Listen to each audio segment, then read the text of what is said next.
Good afternoon, ladies and gentlemen. It's your buddy 14th Prime, and let's go ahead and get this out of the way first.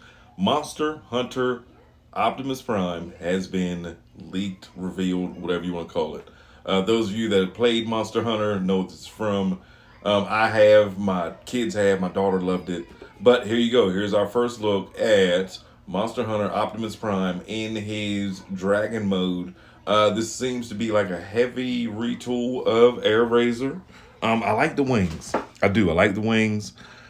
This is all we got though. Like we didn't get to see a close up of it. Not necessarily something I would add to my collection. Again, it's one of those things that if I saw it out in the wild, I would possibly pick it up. But yes, ladies and gentlemen, here you go. This is not what this video is about, but I felt as though I should just go ahead and show it because it's not something I can make a whole video about this. What I do want to talk about is my biggest fear.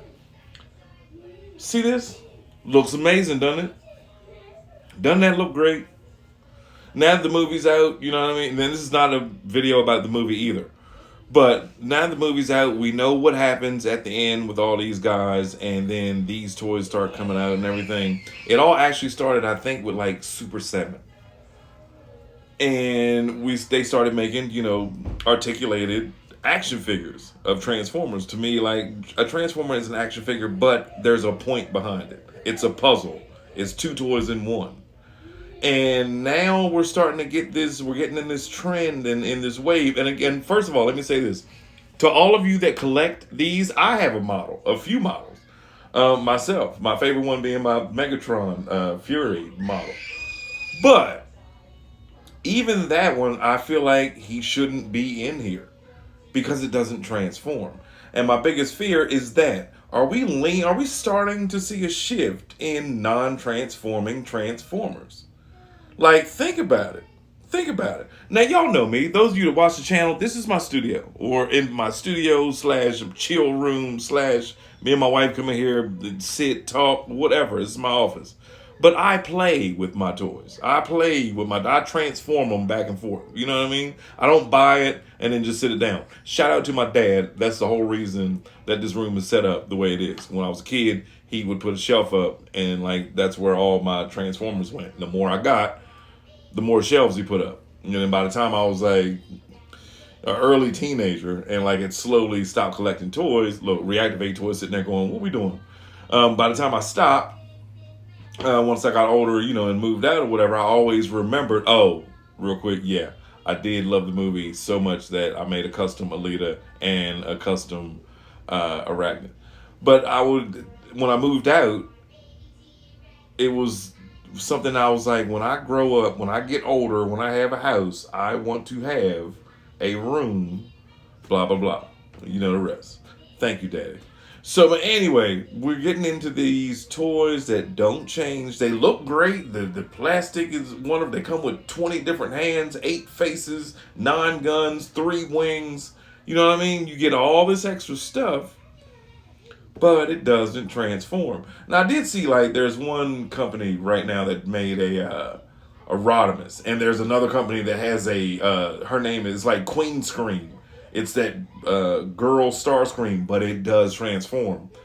I'm hoping that that's what this turns into. Like, that we get into that. Like, these model kits do actually transform. Even if they parts formed, I wouldn't be mad at it. I mean, the Transformers started off as a puzzle. It was a 3-in-1 toy for kids. That's how it was pitched. You got an action figure, robot man, a vehicle, and it's a puzzle because you have to change and form you know what I mean? That's how it was pitched back then. And it worked. But my biggest fear and my concern is that 20 years from now, you'll still be able to buy everybody. They just won't transform. But they'll have 3,000 points of articulation. Down to the fingernail. You know what I mean? Like, that's my concern. So, anyway, it's your buddy the 14th Prime. I just wanted to get that off my chest. No disrespect to Blokies or Flame Fury or the model kits or the people that collect them. I get it. They look amazing. I'm just saying 30, 40 years from now,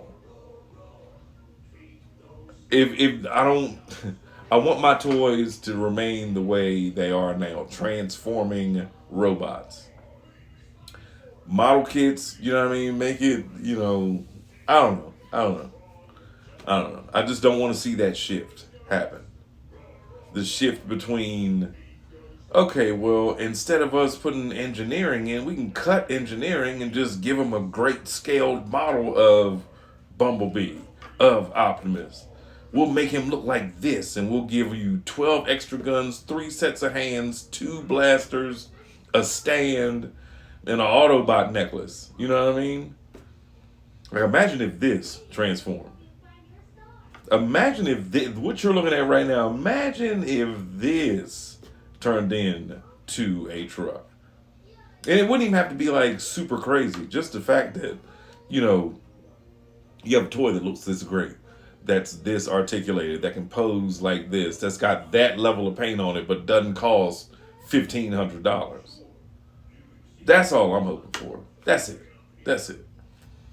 Now, like I said, again, to those of you that do collect models, I have a few. I think they're awesome, but it's starting to oversaturate everything. Is what I'm saying. We're starting to see more models and statues and busts come out than actual transforming toys. That's what I'm trying to say. So with that being said, it's your buddy the 14th Prime. I got a stop motion I'm working on for y'all. I'll see you tomorrow.